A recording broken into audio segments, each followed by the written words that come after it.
여러분, 인생이라는 게 참으로 얄궂지요? 평생을 곁에 있을 줄 알았던 사람이 한순간에 연기처럼 사라지고 나면 남은 사람의 가슴에는 커다란 구멍이 뚫린 것과 같습니다.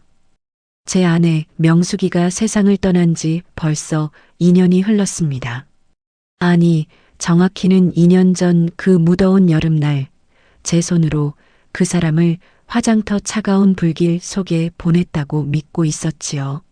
아내는 평생 저 하나만 바라보며 고생만 하다가 이제야 자식들 다 출가시키고 허리 좀 펴나 싶었을 때 췌장암이라는 벼락 같은 소식을 들고 왔습니다. 병마와 싸우며 바짝 말라가던 그 가녀린 손을 잡고 제가 얼마나 울었는지 모릅니다. 여보, 다음 생에는 꼭 부잣집 딸로 태어나서 나 같은 놈 만나지 마. 그게 제가 아내에게 남긴 마지막 유언 같은 고백이었습니다. 그렇게 아내를 보내고 나니 제 삶은 그저 껍데기만 남은 빈통이나 다름없었습니다. 밥을 먹어도 모래알을 씹는 것 같고 잠자리에 누우면 천장에 아내의 웃는 얼굴이 아른거려 밤새도록 뒤척이기 일쑤였지요. 그러던 어느 날이었습니다.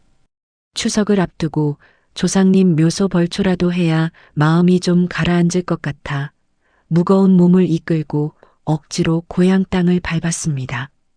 사실 고향은 아내와 제가 처음 만나 가정을 꾸렸던 곳이라 길가에 핀 들꽃 하나만 봐도 그 사람 생각이 나서 발걸음을 떼기가 쉽지 않았습니다. 잠시 제 이야기에 귀를 기울여 주시는 분들께 부탁 하나 드려도 될까요? 인생의 모진 풍파를 겪고 있는 저에게 여러분의 구독과 좋아요는 큰 위로가 됩니다. 정직하고 선하게 살아가려는 사람들의 이야기에 마음을 보태주신다면 여러분의 앞날에도 하늘의 큰 복과 행운이 가득 깃들 것입니다. 진심으로 감사드립니다. 벌초를 대충 끝내고 읍내로 내려와 땀을 식히려는데 마침 30년 지기 불알친구인 기태를 만났습니다. 어이, 이게 누구야? 서울 양반 아니신가? 기태는 반갑게 저를 이끌고 근처 선술집으로 들어갔습니다. 소주 한 잔이 두 잔이 되고 씁쓸한 술 기운이 올라올 때쯤 기태가 조심스럽게 입을 떼더군요. 야, 그런데 너 저번에 재수 씨랑 같이 내려왔던 거냐? 저는 술잔을 입에 대려다 멈칫했습니다. 무슨 소리야, 기태야. 우리 집사람 2년 전에 하늘나라 간 거 너도 장례식 와서 봤잖아. 기태의 표정이 묘하게 일그러졌습니다. 장난이라기엔 너무나 진지했고 당황함이 역력했지요. 아니, 그게 나도 처음엔 헛것을 봤나 싶었지. 그런데 며칠 전에 내가 읍내 저 밑에 새로 생긴 횟집에 갔거든. 거기서 서빙하는 여자가 영락없는 내 마누라 명숙이 재수 씨인 거야. 얼굴이 좀 수척하긴 했는데 그 등 뒤에 있는 큰 점. 예전에 우리 다 같이 계곡 갔을 때 봤던 그 점까지 똑똑히 기억나거든. 뒷모습이 너무 닮아서 나도 모르게 재수 씨 하고 불렀는데 그 여자가 나를 보더니 소스라치게 놀라면서 주방으로 숨어버리더라고. 순간 머릿속이 하얘졌습니다. 야, 이 미친놈아. 죽은 사람이 어떻게 횟집에서 회를 나르냐? 너 술 취했냐? 저는 버럭 소리를 질렀습니다. 하지만 심장은 제 의지와는 상관없이 미친 듯이 뛰기 시작했습니다. 기태는 제 반응에 더 당황하며 손사래를 쳤습니다. 진짜라니까? 내가 오죽하면 너한테 이런 소리를 하겠냐? 나도 내 눈을 의심했어. 근데 그 눈매며 걸음걸이며 절대로 다른 사람일 수가 없어. 너 진짜 횟집 한번 가봐야 하는 거 아니냐? 심장이 목구멍 밖으로 튀어나올 것 같았습니다. 2년 전 분명히 의사가 사망 선고를 내렸고 저는 아내의 차가운 몸을 확인했습니다.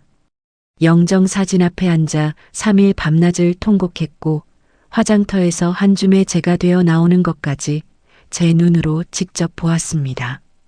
그런데 살아있다니요? 그게 도대체 무슨 괴담 같은 소리입니까? 하지만 기태는 거짓말을 할 친구가 아니었습니다. 게다가 아내의 등에 있는 점은 가족이 아니면 알기 힘든 은밀한 특징이었습니다. 저는 술상을 박차고 일어났습니다. 그 횟집 어디야? 당장 말해. 기태가 가르쳐 준 곳은 읍내에서도 외곽에 자리 잡은 한적한 횟집이었습니다. 차를 몰고 가는 내내 손이 부들부들 떨려 핸들을 제대로 잡을 수가 없었습니다. 아닐 거야. 닮은 사람이겠지. 세상 천지에 죽은 사람이 어떻게 살아나.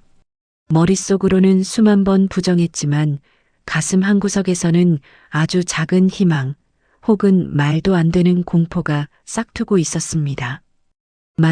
만약에 그 사람이 정말 내 명숙이라면 왜 죽은 척을 하고 나를 떠나 이런 시골 횟집에서 남의 눈을 피해 살고 있는 것일까?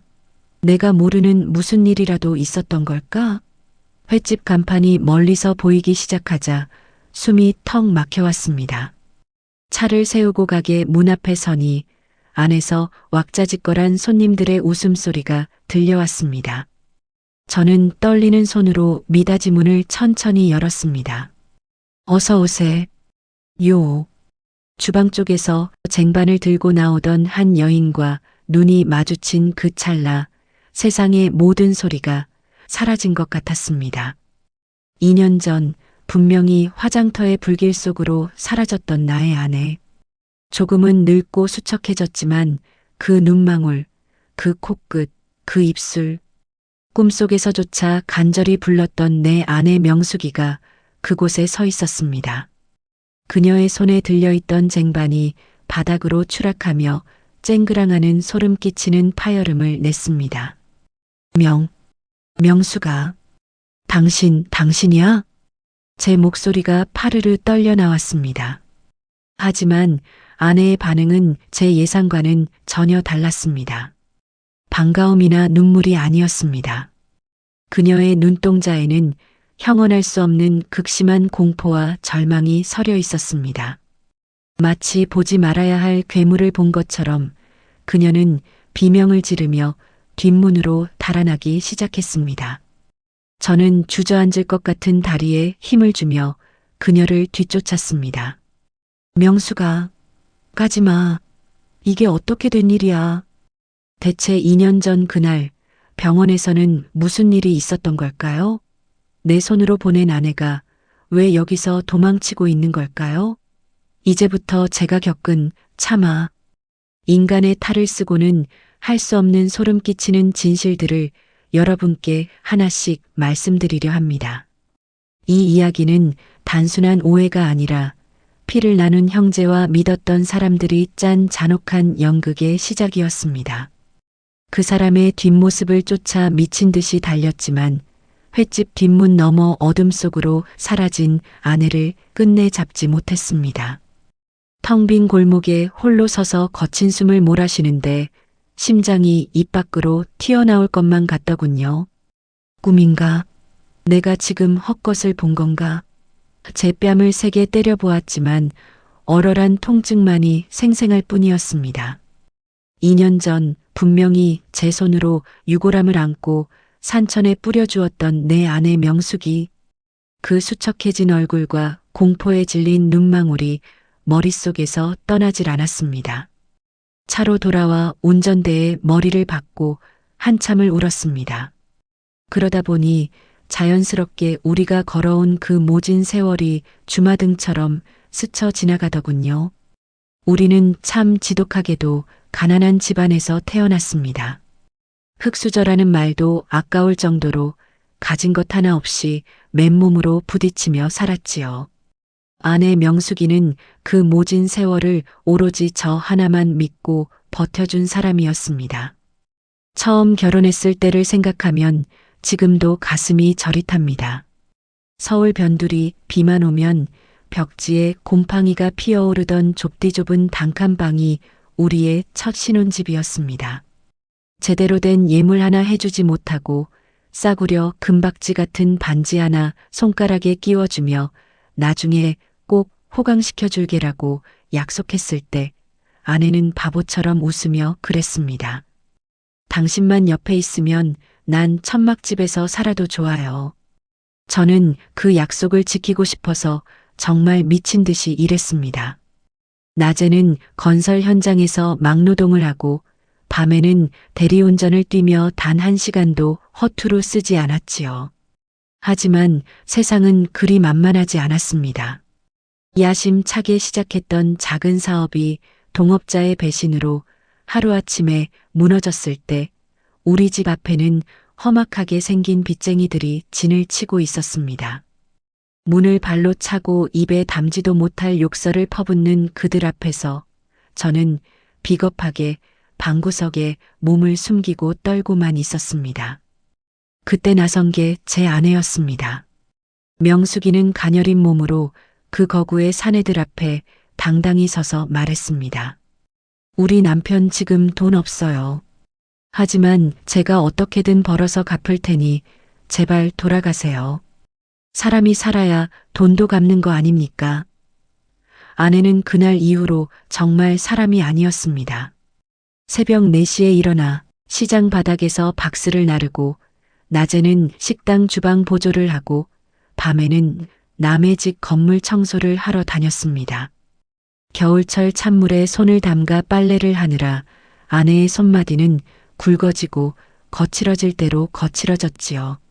한 번은 제가 너무 미안해서 여보, 그냥 나랑 같이 죽자. 이렇게 사는 게 무슨 의미가 있냐며 소주병을 집어 던진 적이 있습니다. 그때 아내는 제 뺨을 호되게 갈기더니 저를 꼭 안아주더군요. 당신이 죽으면 나는 어떡해요? 우리 자식들은 어떡하고? 여보, 우리 조금만 더 견뎌봐요. 해 뜰 날이 반드시 올 거예요. 아내의 그 따뜻한 온기가 아니었다면 저는 아마 벌써 이 세상 사람이 아니었을 겁니다. 아내의 헌신 덕분이었을까요? 몇 년이 지나고 제 사업도 조금씩 자리를 잡기 시작했습니다. 빚도 다 갚고 비가 새지 않는 번듯한 아파트로 이사하던 날 우리는 서로를 붙잡고 한참을 울었습니다. 아내는 새 집의 거실 바닥을 쓸며 이제야 사람 사는 것 같네라고 혼잣말을 하더군요. 저는 이제 정말 아내에게 보상해줄 일만 남았다고 생각했습니다. 그동안 고생한 거 다 잊게 해주겠노라고 좋은 옷 사입히고 맛있는 거 먹으러 다니며 남은 인생은 공주처럼 모시고 살겠다고 다짐하고 또 다짐했습니다. 그런데 하늘도 무심하시지 그 행복은 그리 오래가지 않았습니다. 어느 날부터인가 아내가 소화가 안 된다며 자꾸 손으로 명치 끝을 만지작거렸습니다. 그저 나이살이려니 그동안 고생해서 위장이 약해졌으려니 생각하며 보약이나 지어다 먹였는데 그게 화근이었습니다. 아내의 안색이 나날이 황달낀 것처럼 노랗게 변해갔고 급기야 쓰러져 병원으로 실려갔을 때 받은 진단은 췌장암 말기였습니다. 의사의 말을 듣는 순간 제 주변의 모든 공기가 빠져나간 것처럼 숨을 쉴 수가 없었습니다. 선생님, 돈은 얼마든지 드릴 테니 제발 살려만 주세요. 우리 집사람 이제 좀 살만해졌는데 제가 해준 게 하나도 없는데 이대로 보내면 안 됩니다. 저는 의사의 바짓가랑이를 붙잡고 울부짖었습니다. 하지만 병만은 무자비했습니다. 고통스러운 항암 치료를 견디며 머리카락이 다 빠진 아내는 오히려 제 걱정을 했습니다. 여보, 나 때문에 너무 돈 쓰지 마. 당신 사업 자금도 부족하잖아. 나 그냥 집에서 당신이랑 같이 있고 싶어. 그 지독한 효자 노릇을 하던 제 동생 민철이도 그때만큼은 정말 지극정성이었습니다. 병원비가 부족해 전전긍긍하는 저를 보며 형, 걱정 마. 내가 어떻게든 알아볼게. 형수님 저렇게 안 보내라며 제 어깨를 다독여 주었지요. 동생은 당시 제 사업체의 회계를 맡아보고 있었기에 저는 동생을 전적으로 믿고 아내의 병간호와 돈 문제를 모두 맡겼습니다. 아내가 임종을 맞이하던 그날도 동생은 저더러 잠시 집에 가서 옷이라도 갈아입고 오라며 저를 떠밀었습니다. 그게 제가 저지른 가장 큰 실수였습니다. 집에 다녀온 사이 아내는 이미 차가운 시신이 되어 있었고 동생은 오열하며 저를 맞이했습니다. 형? 형수님 방금 가셨어. 마지막까지 형 찾으시다가 저는 아내의 얼굴도 제대로 보지 못한 채 장례를 치러야 했습니다. 동생은 슬픔에 잠긴 저를 대신해 모든 장례 절차를 도맡았습니다. 사망 신고부터 화장터 예약까지 저는 그저 넋이 나간 채 동생이 이끄는 대로 따라갔을 뿐이었지요.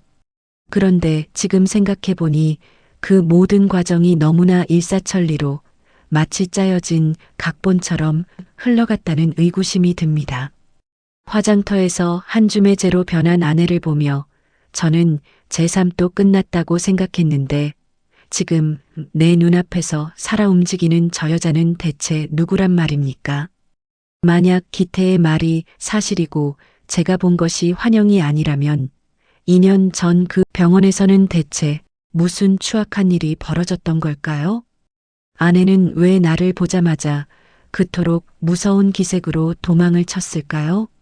제가 알던 현모양처 명숙이라면 저를 보자마자 달려와 안겨야 정상 아닙니까?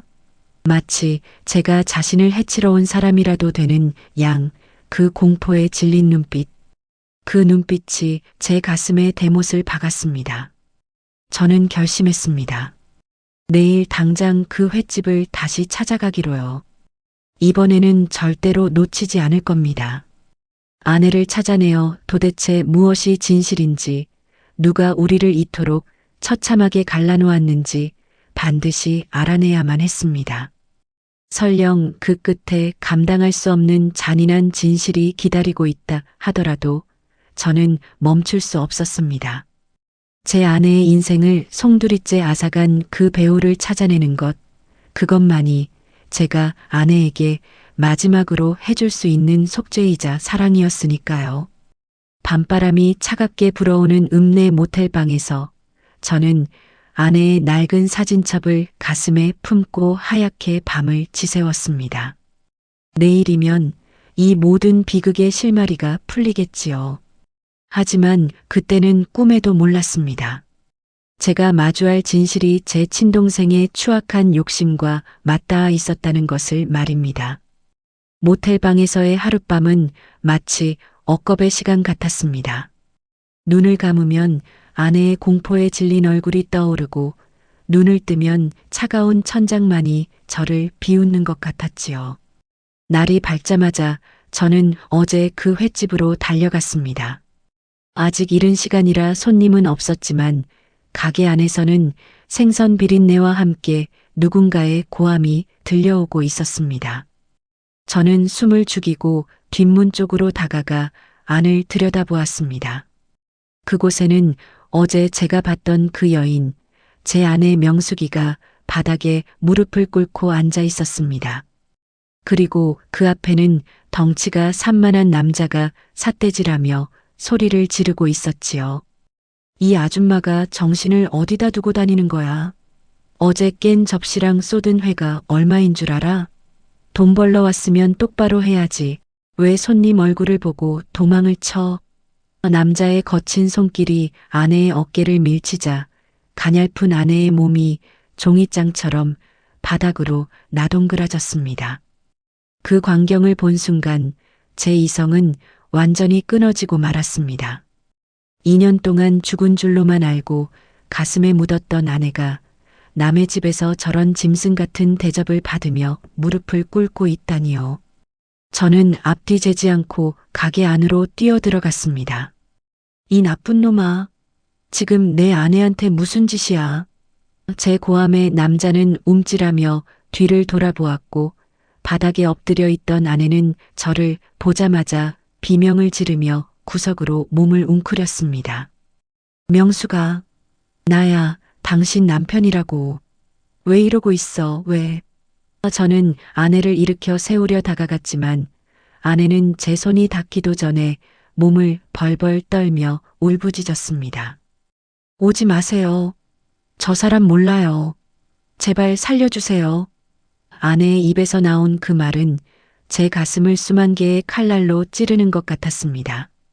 나를 모른다니? 평생을 함께 고생하며 살아온 나를 어떻게 모른다고 할 수 있단 말입니까? 그때 그 덩치 큰 남자가 제 앞을 가로막았습니다. 당신 뭐야? 미쳤어? 왜 남의 집 직원한테 행패야? 이 아줌마 우리 가게에서 일한 지 1년도 넘었어. 가족도 없는 불쌍한 사람 내가 걷어준 건데 어디서 나타나서 주인 행세야? 남자의 비아냥거리는 말투와 아내의 거부 반응이 뒤섞여 제 머릿속은 터질 듯이 복잡해졌습니다. 저는 미친 사람처럼 아내의 이름을 부르며 매달렸습니다. 명수가 나 좀 봐. 나 당신 남편 영식이야. 당신 등에 있는 점, 그 흉터 내가 다 알잖아. 왜 이래, 응? 하지만 아내는 끝내 저와 눈을 맞추지 않았습니다. 그저 고개를 파묻고 아니에요. 사람 잘못 보셨어요. 라는 말만 반복할 뿐이었지요. 횟집 사장이라는 남자는 저를 힘으로 밀어내며 밖으로 쫓아내려 했습니다. 저는 길바닥으로 밀려나면서도 아내의 뒷모습을 놓치지 않으려 발버둥 쳤습니다. 아내는 남자의 등 뒤에 숨어 주방 안쪽으로 사라져버렸고 횟집 문은 쾅 소리를 내며 잠겨버렸습니다. 저는 굳게 닫힌 문 앞에서 주저앉아 땅을 치며 오열했습니다. 지나가는 사람들이 수군거리고 미친 사람 보듯 쳐다봤지만 그런 건 중요하지 않았습니다. 분명히 제 눈앞에 살아있는 아내를 두고도 만질 수 없고 그 사람이 나를 부정하는 이 현실이 지옥보다 더 끔찍했습니다. 어떻게 살아있지? 병원에서는 분명히 죽었다고 했는데 화장터에서 나온 그 유골은 대체 누구 것이었단 말인가? 울음 끝에 문득 소름 끼치는 생각이 스쳐 지나갔습니다. 아내의 눈빛은 나를 잊어서 모른다고 하는 눈빛이 아니었습니다. 무언가에 극도로 겁에 질려 나를 아는 척하면 내가 위험해질까봐 필사적으로 밀어내는 듯한 그런 간절함이 보였습니다. 그리고 그 공포의 대상이 저 횟집 사장만이 아니라는 직감이 들었습니다. 2년 전 아내의 장례식을 주도했던 사람, 내 동생 민철이. 저는 그 자리에 앉아 떨리는 손으로 담배를 물었습니다. 눈물로 범벅된 얼굴 위로 서늘한 분노가 차오르기 시작했습니다. 이건 단순히 아내가 살아있었다는 기적이 아니었습니다. 누군가가 치밀하게 계획하고 나를 속이고 아내를 죽은 사람으로 만들어 이 시골 구석에 유폐시킨 것이 분명했습니다. 그리고 그 진실의 열쇠는 2년 전 그 병원과 내 재산을 관리하던 동생에게 있을 것이라는 확신이 들었습니다. 명수가 기다려. 내가 당신 반드시 여기서 데리고 나갈게.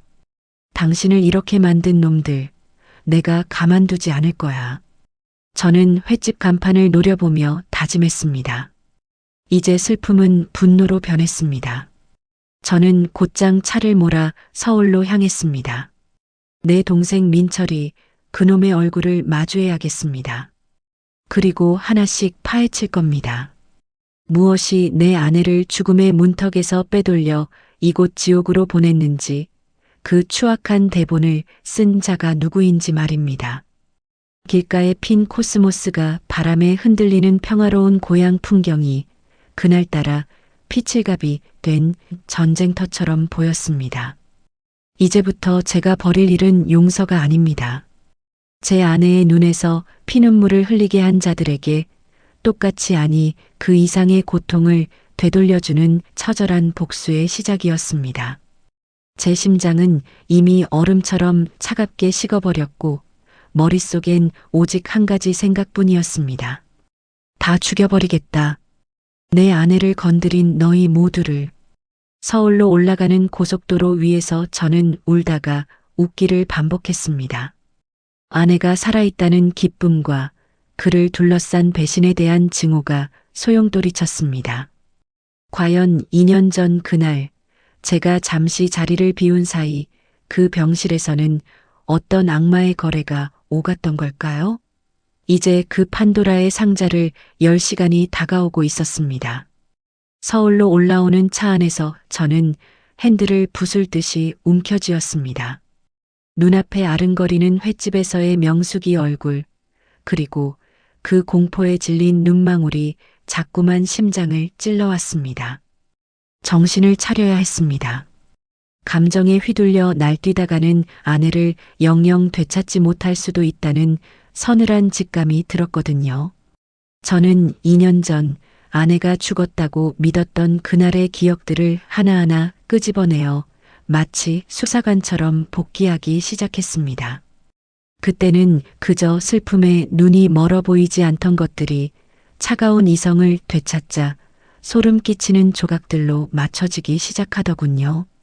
당시 아내의 병세가 갑자기 악화되었던 그날 밤, 제 동생 민철이는 유독 평소답지 않게 침착했습니다.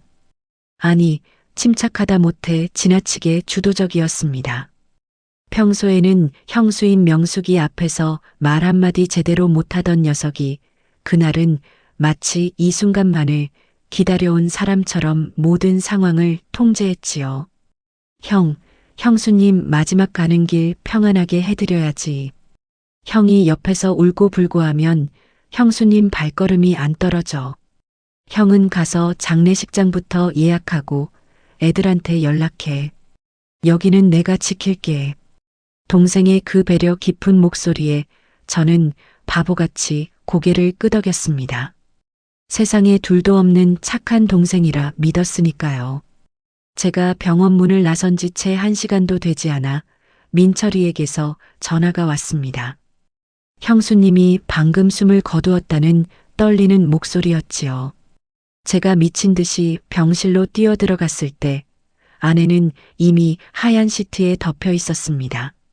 제가 그 시트를 걷어 마지막 얼굴이라도 보려 하자 민철이는 제 어깨를 강하게 붙잡으며 막아섰습니다. 형, 보지 마. 형수님 마지막 모습 너무 수척해져서 형이 보면 평생 가슴에 한으로 남을 거야. 그냥 예뻤던 모습만 기억해줘. 제발 형수님 부탁이야. 동생의 간곡한 만류와 병실을 지키던 간호사들의 침통한 표정에 저는 결국 무릎을 꿇고 통곡하며 아내의 손 한 번 만져보지 못한 채 병실을 나와야 했습니다. 지금 생각해보니 그 간호사들조차 동생이 매수한 사람이었거나 혹은 그 시트 아래 누워있던 사람이 정말 제 아내가 맞았는지조차 의심스럽습니다. 동생은 마치 무엇에 쫓기는 사람처럼 장례 절차를 서둘렀습니다.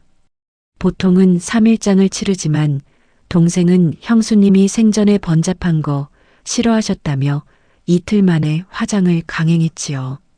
가장 의심스러운 건 당시 아내의 담당 의사였습니다. 박 박사라고 불리던 그자는 민철이와 고등학교 동창 사이였습니다. 아내가 입원할 때도 민철이가 내 친구가 있는 병원이니 믿고 맡기라며 적극적으로 추천했던 곳이었죠. 아내가 사망했다는 진단서를 끊어준 것도, 화장터로 향하는 구급차를 수배해준 것도 모두 그 의사였습니다. 저는 그저 넋이 나간 채 그들이 건네주는 서류에 도장을 찍고 그들이 가리키는 곳으로 발길을 옮겼을 뿐이었습니다. 고속도로 휴게소에 차를 세우고 저는 수첩에 당시의 인물관계도를 그려보았습니다. 내 동생 민철이, 그의 친구인 박 박사, 그리고 화장장 직원들. 이 모든 연결고리가 하나의 거대한 그물처럼 느껴졌습니다. 만약 아내가 죽지 않았다면 화장터에서 나온 그 뼈가루는 도대체 누구의 것이었을까요? 상상조차 하기 싫은 끔찍한 가설들이 머릿속을 스쳐 지나갔습니다. 무연고 사망자의 시신을 빼돌렸거나 아니면 돈으로 누군가를 매수해 거짓 화장을 진행했을 가능성. 어느 것 하나 소름 끼치지 않는 것이 없었습니다. 더욱 기가 막힌 건 아내가 죽고 난 뒤의 동생의 행보였습니다. 아내가 죽기 전 민철이는 제 사업체의 자금난을 이유로 아내 명의로 된 보험을 여러 개 들어두라고 조언했습니다. 형, 만약에 대비해서 형수님 앞으로 보험이라도 넉넉히 들어놔야 형 사업이 잘못돼도 애들 공부는 시킬 거 아냐. 그 말이 저를 위한 형제인 줄로만 알았습니다. 그런데 아내가 죽고 나서 그 보험금이 어떻게 처리되었는지 저는 제대로 확인조차 하지 않았습니다. 그저 동생이 사업비 갚는 데 썼다는 말만 믿고 고맙다고 어깨를 두드려 주었을 뿐이지요. 민철아, 내가 어떻게 나한테 이럴 수 있냐? 내 형수를, 하나뿐인 형수를 돈 몇 푼에 팔아넘겨? 차 안에서 혼자 내뱉은 그 말에 제 목소리가 파르르 떨렸습니다. 2년 전 제가 아내를 잃고 술로 밤을 지새우며 죽고 싶다고 울부짖을 때 제 옆에서 같이 눈물을 훔치던 그놈의 연기력이 떠올라 구역질이 났습니다. 그놈은 제가 세상에서 가장 믿었던 혈육이었습니다. 부모님 일찍 여의고 제가 막노동판을 전전하며 대학까지 가르친 동생이었습니다. 그런 놈이 제 아내의 생명을 담보로 이런 추악한 연극을 꾸몄다는 사실이 믿기지 않았습니다. 저는 서울 시내로 진입하며 민철이의 아파트 주소를 떠올렸습니다. 아내가 죽고 나서 반년도 안 돼 이사했다던 그 호화로운 아파트. 운 좋게 주식 투자가 대박 났다며 자랑하던 녀석의 웃음소리가 이제는 악마의 웃음소리처럼 들렸습니다. 저는 곧장 그놈을 찾아가 멱살을 잡고 싶었지만 다시 한번 마음을 다잡았습니다. 증거가 필요했습니다. 심증만으로는 그 교활한 놈을 법의 심판대에 세울 수 없고 무엇보다 아내를 안전하게 구출해낼 수 없었기 때문입니다. 저는 아내의 사망진단서를 떼어준 그 병원, 그리고 동생의 주변 인물들부터 조용히 뒷조사하기로 했습니다. 이제부터 저는 더 이상 슬픔에 젖은 남편이 아니었습니다. 내 아내의 잃어버린 인연을 되찾고 내 삶을 파괴한 자들을 처단하기 위해 지옥에서 돌아온 복수기가 되기로 맹세했습니다. 민철아, 내가 형을 우습게 봤다면 아주 큰 오산이다. 내가 쌓아 올린 그 가짜 왕국을 내가 어떻게 무너뜨리는지 똑똑히 지켜봐라. 밤늦게 도착한 서울 집은 여전히 아내의 온기가 남아있는 듯 했지만 이제는 싸늘한 한기만이 가득했습니다. 저는 아내의 영정 사진을 조용히 내렸습니다. 명수가 조금만 기다려. 당신 아직 안 죽었잖아. 내가 곧 당신 다시 이 집으로 데려올게. 사진 속 아내의 미소가 그날따라 유독 슬퍼 보였습니다. 이제 내일부터는 동생의 추악한 민낯을 하나씩 벗겨낼 차례입니다. 서울에 도착하자마자 저는 잠을 설쳐가며 민철이의 행적을 추적하기 시작했습니다. 하지만 제가 직접 움직이면 꼬리가 밟힐까봐 평생 처음으로 흥신소라는 곳을 찾아갔지요. 거액의 수수료를 건네며 딱 한 가지만 부탁했습니다. 2년 전 아내의 사망 시점을 전후로 제 동생 민철이의 금융거래 내역과 통화 기록, 그리고 그가 만난 사람들을 샅샅이 뒤져달라는 것이었습니다. 며칠 뒤 흥신소 소장이 건넨 두툼한 서류 봉투를 열어본 저는 그 자리에 얼어붙고 말았습니다. 그 안에는 제가 상상했던 것보다 훨씬 더 비열하고 조직적인 범죄의 기록들이 빼곡히 적혀 있었거든요. 우선 아내가 죽기 직전 민철이가 제 몰래 가입한 보험이 무려 7개나 되었습니다. 그것도 모두 제가 모르는 사이에 동생이 제 인감도장을 도용해 작성한 것들이었죠. 수령인은 당연히 모두 강민철, 제 동생의 이름이었습니다. 더 기가 막힌 건 아내가 사망 선고를 받은 당일의 기록이었습니다. 아내가 죽었다던 그 시각 동생의 휴대전화는 병원이 아닌 서울 근교의 어느 외딴 창고 부근에서 발신된 기록이 남아 있었습니다. 그리고 그곳은 바로 아내를 빼돌려 고향 횟집으로 넘기기 전 임시로 가둬두었던 장소였던 겁니다. 사망 선고를 내린 박 박사의 통장에는 그날 오후 민철이로부터 주식 투자금이라는 명목으로 수억 원의 거액이 입금되었습니다. 이게만도 못한 놈들. 서류를 쥔 제 손이 바들바들 떨렸습니다. 제 동생은 형수의 목숨값을 담보로 친구인 의사와 짜고 가짜 사망진단서를 만들었습니다. 그리고 살아있는 아내를 시신인 양하얀 시트에 덮어 병원을 빠져나갔고 그 자리에 미리 준비한 무연고 사망자의 시신을 대신 넣어 화장시킨 것이었습니다.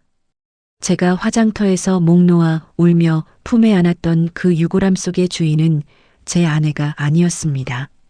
서류의 마지막 장에는 동생이 최근 구입한 자산 목록이 적혀 있었습니다. 한강이 내려다 보이는 40평대 아파트, 수입 스포츠카, 그리고 강남의 작은 상가 건물까지.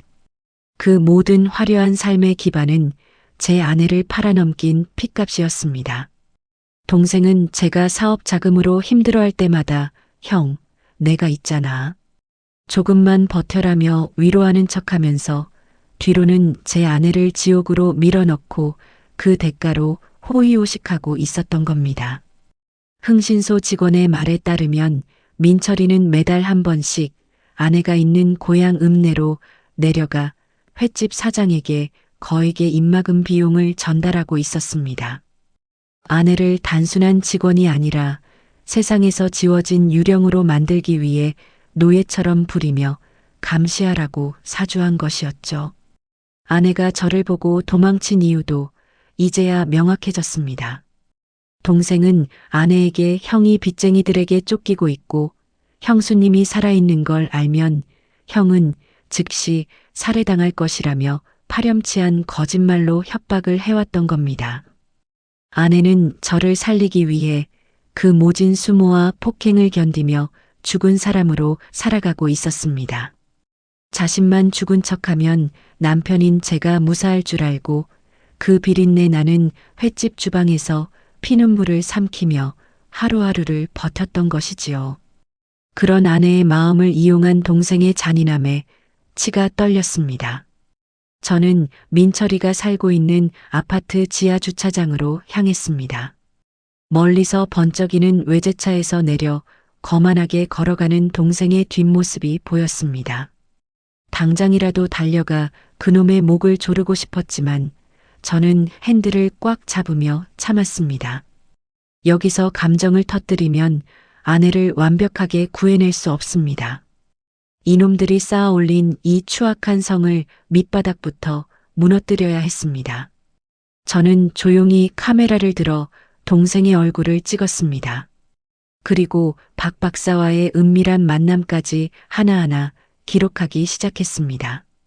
놈들은 자기들이 완벽하게 나를 속였다고 믿고 있겠지만 이제 사냥개는 나였습니다. 민철아, 내가 가진 그 모든 것들, 내가 하나도 남김없이 다 불태워버릴 거다. 내가 형수에게 준 고통, 그만 배로 돌려주마. 저는 다시 고향으로 차를 돌렸습니다. 이제 진실의 퍼즐은 모두 맞춰졌습니다.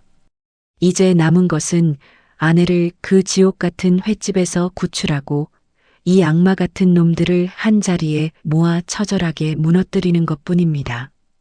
서울의 화려한 불빛이 백미러 속으로 사라지는 것을 보며 저는 인생에서 가장 차갑고도 뜨거운 계획을 세우기 시작했습니다. 서울에서 확인한 그 추악한 서류 뭉치들을 가슴에 품고 다시 고향으로 내려가는 길, 제 눈앞은 분노로 인해 핏빛으로 물든 것만 같았습니다. 아내가 살아있다는 기쁨보다 그 사람이 겪었을 지옥 같은 인연이 가슴을 후벼 팠기 때문입니다. 저는 이번엔 섣불리 횟집 문을 열지 않았습니다. 놈들이 아내를 또 어디론가 빼돌릴지도 모른다는 생각에 근처 낡은 트럭 뒤에 숨어 횟집의 영업이 끝나기만을 기다렸지요. 밤 11시가 넘자 횟집에 불이 꺼졌고 어제 저를 밀쳤던 그 덩치 큰 사장이 아내의 팔목을 거칠게 잡아 끌며 뒷문으로 나왔습니다.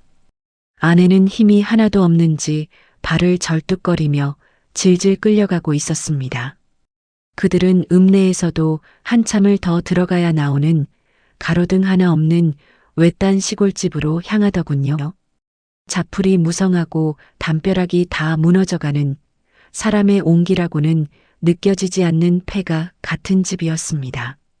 저는 차 전조등을 끄고 조용히 그들의 뒤를 쫓아 담벼락 너머로 안을 들여다보았습니다. 마당에 들어서자마자 사장놈의 고함이 정적을 깨뜨렸습니다. 야, 이 아줌마야. 어제 그놈 누구야?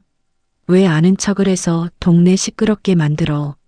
사장은 아내의 어깨를 발로 찼고 아내는 차가운 시멘트 바닥 위로 힘없이 고꾸라졌습니다. 죄송해요, 사장님. 정말 모르는 사람이에요.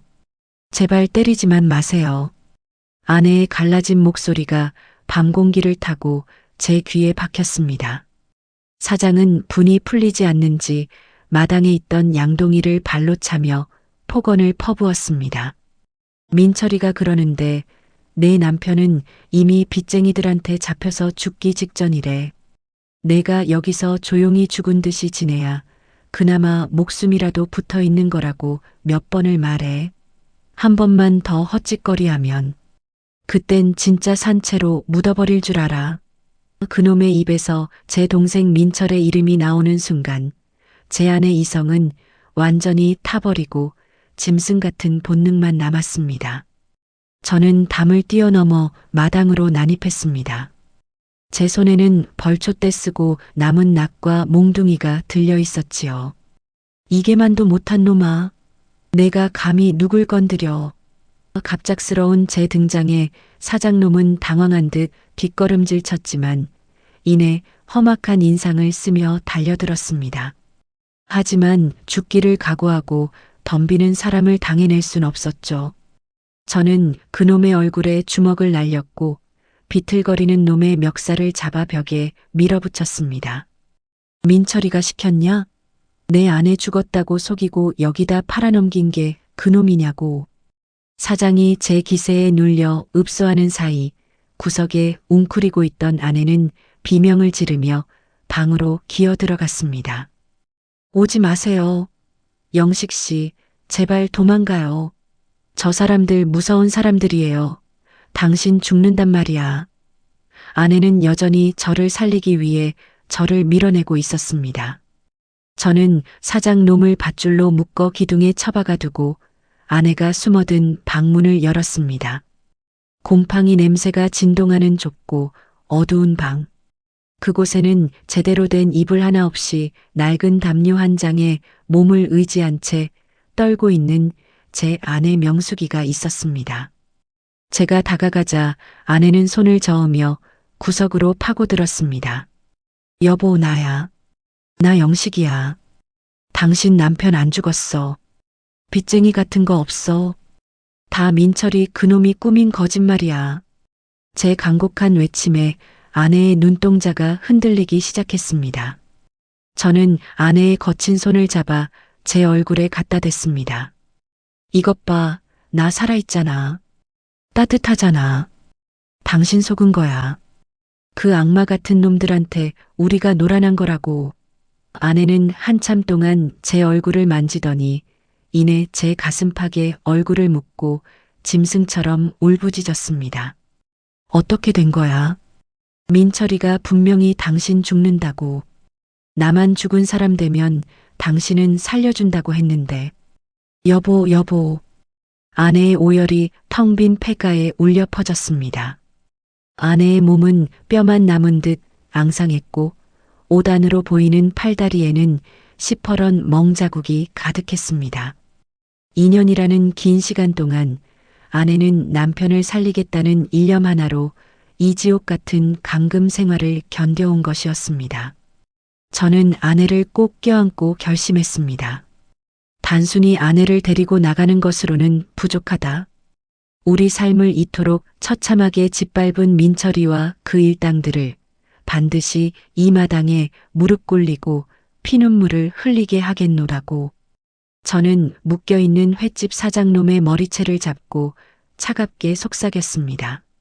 지금부터 내가 시키는 대로 전화해. 민철이한테 돈 더 필요하니까 당장 내려오라고. 만약 토씨 하나라도 틀리면 내 놈 무덤은 여기가 될 줄 알아.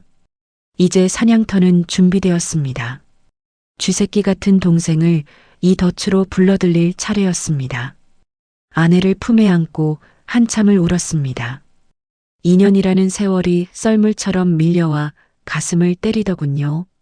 진정된 아내가 제 손을 꼭 잡고 들려준 이야기는 제가 상상했던 것보다 훨씬 더 잔인하고 치밀했습니다. 아내의 고백 한마디 한마디가 제 심장에 대못을 박는 것 같았습니다. 여보, 2년 전 그 병원 기억나요? 내가 숨이 가빠서 정신을 잃어가고 있을 때 민철이가 조용히 다가와 내 귀에 속삭였어요.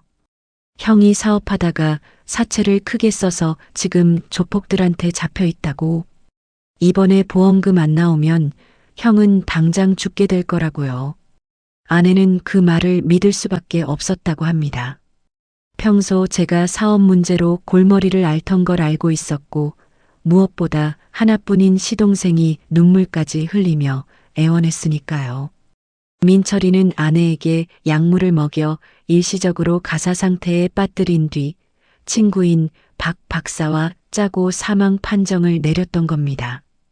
제가 잠시 집으로 옷을 갈아입으러 간 그 짧은 틈에요. 내가 정신을 차렸을 땐 이미 그 어두운 창고였어요. 민철이가 그러더군요.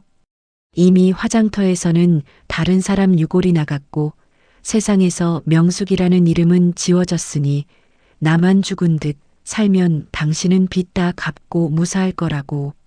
만약 도망치거나 당신한테 연락하면 그 즉시 사람을 보내 당신을 죽이겠다고 협박했어요. 아내는 저를 살리겠다는 일념 하나로 그 모진 세월을 버틴 것이었습니다. 횟집 사장놈은 민철이의 돈을 받고 아내를 노예처럼 부리며 감시해 왔습니다. 아내는 매일 밤 제 사진 한 장 없이도 제 얼굴을 떠올리며 제가 어디선가 편히 살고 있을 거라는 희망 하나로 그 비린내 나는 주방에서 손이 부르트도록 일을 했던 겁니다. 당신만 무사하면 된다고 생각했어. 그런데 당신이 이렇게 멀쩡히 살아있는데 그놈들이 우리 인생을 이렇게. 아내는 다시 통곡했습니다.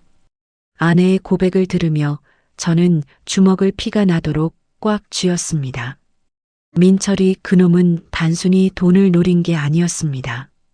형수인 아내의 희생정신까지 비웃으며 자기 주머니를 채우는 도구로 이용한 것이죠.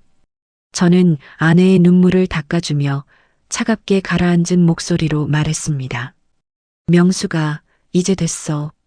당신이 나를 살렸으니 이제는 내가 당신 인생 돌려줄게.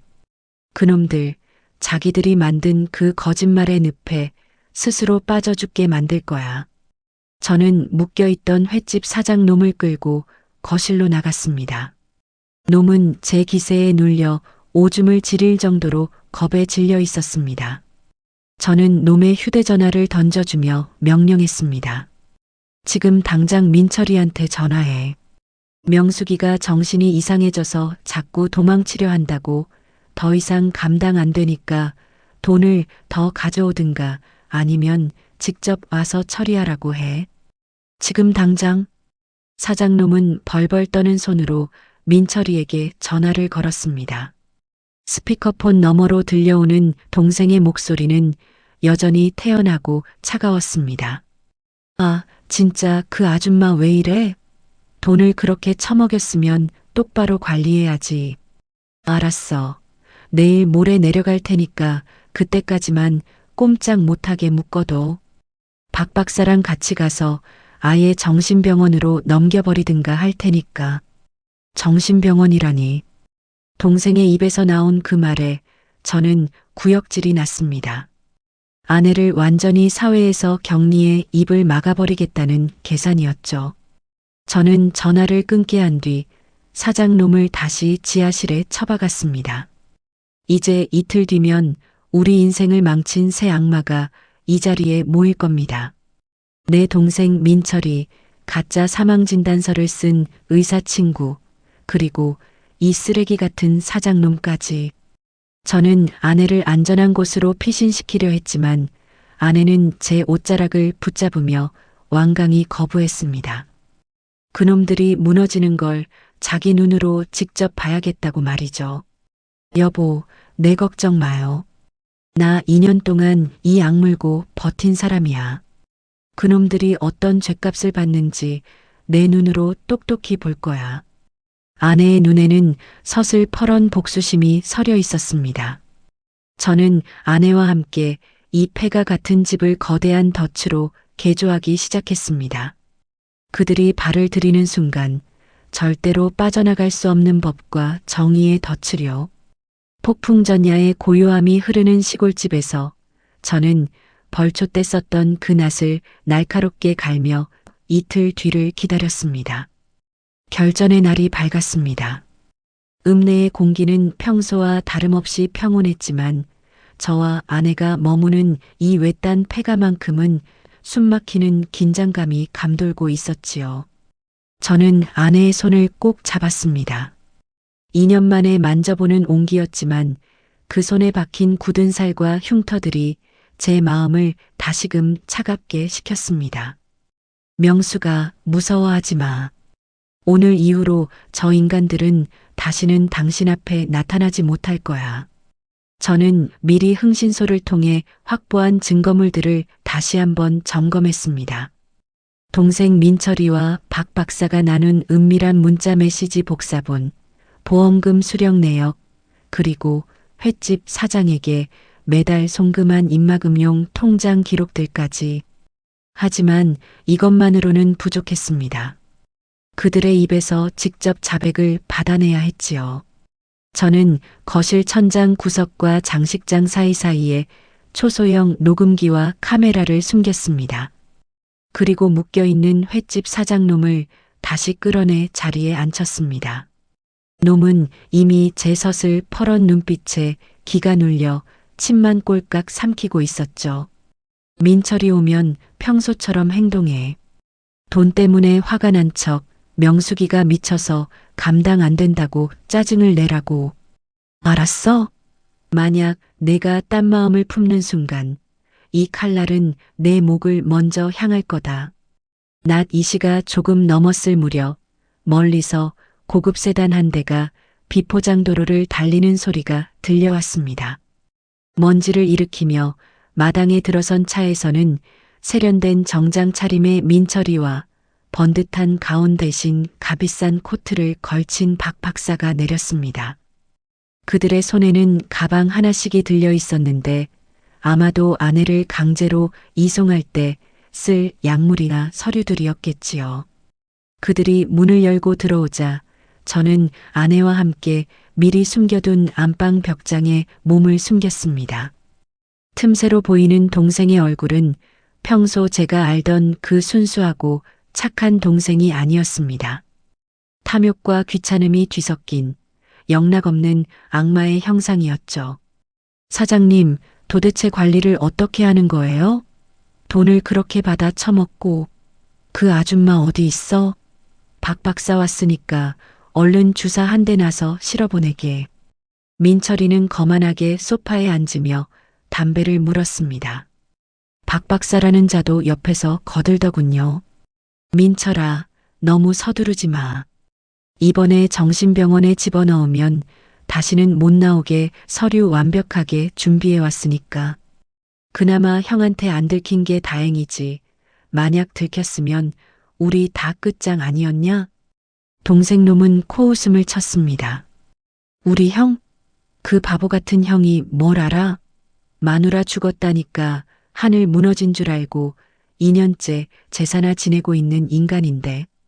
보험금 타서 아파트 사고 차 살 때 내가 형한테 고마워해야 하나 싶더라니까. 그들의 대화 하나하나가 녹음기에 선명하게 박히고 있었습니다. 저는 옆에 있는 아내의 어깨가 부들부들 떨리는 것을 느꼈습니다. 슬퍼서가 아니라 저 추악한 인간들의 진실에 몸서리를 치는 것이었죠. 저는 아내의 귀에 대고 속삭였습니다. 이제 됐어. 나가자. 저는 벽장문을 걷어차고 거실로 발을 내디뎠습니다. 민철아, 형이 왔는데 인사도 안 하니? 갑작스러운 제 목소리에 소파에 앉아있던 두 놈은 마치 귀신이라도 본 듯 자지러지며 바닥으로 나동그라졌습니다. 민철이는 담배를 떨어뜨린 채 입만 벌리고 저를 쳐다봤고 박 박사는 얼굴이 하얗게 질려 뒷걸음질을 쳤습니다. 히? 형이 왜 여기? 여긴 어떻게 알고?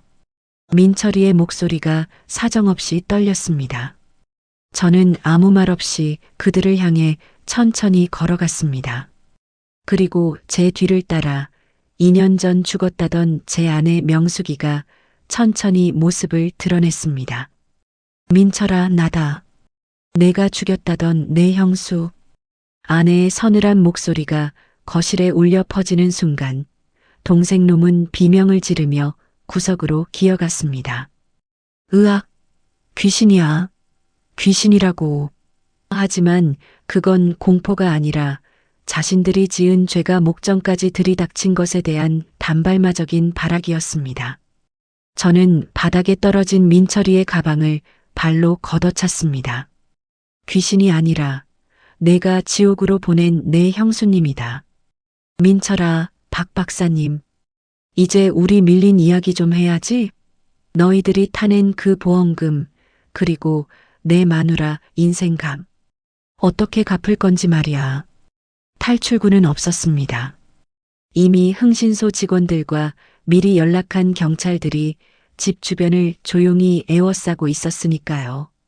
이제 사냥은 끝났고 처절한 응징의 시간만이 남았습니다.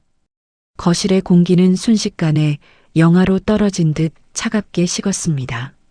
제 등 뒤에서 서늘하게 서 있는 아내를 본 민철이와 박 박사의 눈등은 공포로 뒤덮여 사정없이 흔들렸습니다. 놈들은 귀신을 본 듯 바닥을 기며 소리를 질렀지만 저는 그들의 앞을 가로막고 차갑게 비웃어 주었습니다. 왜 죽은 사람이 살아 돌아오니 무서워? 아니면 너희가 세운 그 치밀한 계획이 모래성처럼 무너지는 게 무서운 거야? 제 말에 민철이는 정신을 차린 듯 비굴하게 손을 모아 싹싹 빌기 시작했습니다. 형, 오해야. 이게 다 형을 위해서 그랬던 거야. 형 사업 망한다고 하니까 내가 형수님이랑 상의해서. 뻔뻔한 거짓말이 채 끝나기도 전에 저는 민철이의 뺨을 사정없이 후려갈겼습니다. 쩍하는 소리와 함께 민철이의 고개가 돌아갔고 놈의 입술 터진 곳에서 붉은 피가 배어 나왔습니다. 형을 위해서 내 아내를 죽은 사람 만들고 그 핏값으로 한강 보이는 아파트 사고 외제차 굴리는 게 형을 위한 거야? 내 아내가 저 비린내 나는 횟집에서 짐승처럼 일할 때 너는 그 돈으로 박 박사랑 술 처먹고 웃고 떠들었지? 저는 미리 준비해둔 노트북을 펴서 그동안 녹화된 영상과 녹취록을 틀었습니다. 방금 전까지 그들이 나누었던 추악한 대화들이 거실 가득 울려 퍼졌습니다. 그 바보 같은 형이 뭘 알아? 정신병원에 집어넣으면 다시는 못 나오게. 자신들의 목소리가 생생하게 흘러나오자 박 박사는 사시나무 떨듯 떨며 무릎을 꿇었습니다. 영식아, 난 그냥 민철이가 시키는 대로만 했어. 진단서 한 장 써준 게 다야. 제발 살려줘. 내 병원 면허 취소되면 다 끝장이야. 의사라는 놈이 사람 목숨을 돈으로 받고 내가 죽인 건 내 아내뿐만이 아니야. 내가 지운 건 한 사람의 인생이고 한 가정의 행복이야. 너희 같은 괴물들이 가온 입고 활개치는 꼴 내가 더 이상 못 보겠다. 저는 횟집 사장 룸까지 끌어내 그들 앞에 나란히 무릎 꿇렸습니다. 세 악마가 한자리에 모여 서로를 탓하며 추하게 발버둥 치는 모습은 그야말로 가관이었습니다. 민철이는 이제 박 박사의 덜미를 잡으며 소리를 질렀습니다. 내가 먼저 제안했잖아. 사망 판정 확실하게 할 수 있다고. 박 박사는 민철이의 얼굴을 밀치며 맞받아쳤습니다. 돈은 내가 다 챙겼잖아. 이 사기꾼 자식아. 그들의 추태를 묵묵히 지켜보던 아내가 천천히 앞으로 걸어 나왔습니다. 아내는 2년 동안 참아왔던 모든 한을 담아 민철이의 가슴을 발로 밀어버렸습니다. 민철아, 내가 너를 어떻게 대했니? 내 자식처럼 아끼고 대학 등록금까지 대준 형수한테 내가 어떻게 이럴 수 있어? 나를 살려달라고? 내가 저 횟집 골방에서 죽여달라고 빌 때 너는 어디 있었니? 아내의 서슬퍼런 꾸짖음에 민철이는 고개도 들지 못한 채 흐느꼈습니다. 하지만 그 눈물은 반성이 아니라 이제 모든 것을 잃게 되었다는 절망의 눈물이었죠. 저는 주머니에서 휴대폰을 꺼내 미리 대기 중이던 경찰과 보험사 조사관들에게 신호를 보냈습니다. 순식간에 마당으로 경찰차의 사이렌 소리가 요란하게 울려 퍼졌고 무장한 형사들이 거실 들이닥쳤습니다. 강민철, 박진우, 그리고 최태석. 당신들을 보험 사기, 감금, 폭행 및 가짜 사망진단서 작성 혐의로 긴급 체포합니다. 형사들이 그들의 손목에 차가운 수갑을 채우는 소리가 경쾌하게 들렸습니다. 민철이는 연행되면서도 제 바짓가랑이를 붙잡으며 애원했습니다. 형, 한 번만 용서해줘. 형제잖아. 저는 그놈의 손을 냉정하게 뿌리치며 귓속말을 남겼습니다. 용서는 죽어서 형수님한테 가서 빌어. 그리고 내가 가진 그 아파트, 차, 건물. 내가 하나도 남김없이 다 환수해서 사회에 환원할 거다. 너는 평생 감옥에서 내가 저지른 죗값을 씹으며 살아라. 그들이 끌려나간 뒤 텅 빈 거실에는 정적만이 감돌았습니다. 저는 바들바들 떨고 있는 아내를 꼭 껴안았습니다. 이제야 끝났습니다. 우리를 옥죄던 그 긴 어둠의 터널이 무너져 내리고 진실의 빛이 비치기 시작했습니다. 아내는 제 품에 안겨 2년 만에 처음으로 공포가 아닌 안도의 눈물을 흘렸습니다. 복수는 끝났고 이제 우리는 빼앗긴 시간을 되찾으러 가야 했습니다. 저 멀리서 동이 터오는 새벽 하늘이 마치 우리의 새로운 시작을 축복하는 듯 했습니다. 그 추악했던 인간들이 수갑을 차고 끌려가는 뒷모습을 보며 저는 한참을 그 자리에 서 있었습니다. 아침 공기가 차가웠지만 2년 동안 가슴을 짓누르던 돌덩이가 사라진 덕분인지 숨쉬기가 한결 편안해졌더군요. 제 옆에서 너클 잃고 서 있던 아내 명숙이의 어깨를 감싸 안았습니다. 아내의 몸은 여전히 가냘팠지만 이제 더 이상 공포에 떨고 있지는 않았습니다. 여보, 이제 정말 끝났어. 집으로 가자. 우리 집으로. 제 말에 아내는 대답 대신 제 품으로 파고들며 참았던 울음을 터뜨렸습니다. 그 울음은 고통의 눈물이 아니라 억울하게 빼앗겼던 제 이름을 되찾고 다시 세상 밖으로 나온 한 사람의 안도감이 섞인 울음이었습니다. 서울로 돌아오는 길, 창밖으로 펼쳐진 풍경이 어제와는 확연히 달랐습니다. 길가에 핀 흔한 풀꽃도 스쳐 지나가는 사람들의 평범한 일상도 우리에게는 기적처럼 소중하게 느껴졌습니다. 집 현관문을 열고 들어서자 아내는 거실 한복판에 멈춰서서 집안 곳곳을 눈으로 훑었습니다. 2년 전 자신이 죽은 것으로 처리되어 지워졌던 공간. 하지만 여전히 아내의 손때가 묻은 가구들과 우리가 함께 찍은 사진들이 그 자리에 그대로 있었습니다. 영식 씨, 나 정말 돌아온 거 맞지? 꿈 아니지? 그럼 꿈 아니고 말고. 당신 이제 아무 데도 못 가. 내가 평생 당신 곁에서 한 발짝도 안 떨어질 거니까. 그날 이후 저는 아내의 건강 회복을 최우선으로 삼았습니다. 2년 동안의 영양실조와 모진 고생으로 망가진 몸을 추스르기 위해 전국을 돌며 몸에 좋다는 것은 다 찾아 먹였고 심리치료도 병행했습니다. 다행히 아내는 강한 사람이었습니다. 조금씩 안색이 돌아오고 예전처럼 거실에서 흥얼거리며 노래를 부르는 날들이 늘어갔습니다. 동생 민철이와 그 일당들에 대한 처벌은 엄중했습니다. 보험 사기와 감금, 공문서, 위조 등 죄목이 워낙 무거워 놈들은 중형을 선고받았습니다. 민철이가 그 핏값으로 사들였던 아파트와 차들은 몰수되어 피해 보상 절차를 밟게 되었고 친구라는 이름으로 악마의 짓을 도왔던 의사 박 씨는 영구적으로 면허가 취소되었습니다. 정의가 살아있다는 것을, 그리고 죄를 지으면 반드시 대가를 치른다는 것을 세상에 증명한 셈이지요. 어느덧 시간이 흘러 다시 벌초 때가 돌아왔습니다. 이번에는 혼자가 아니었습니다.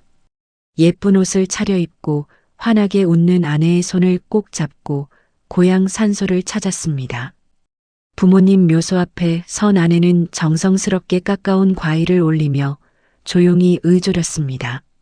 어머니, 아버지, 저 돌아왔어요.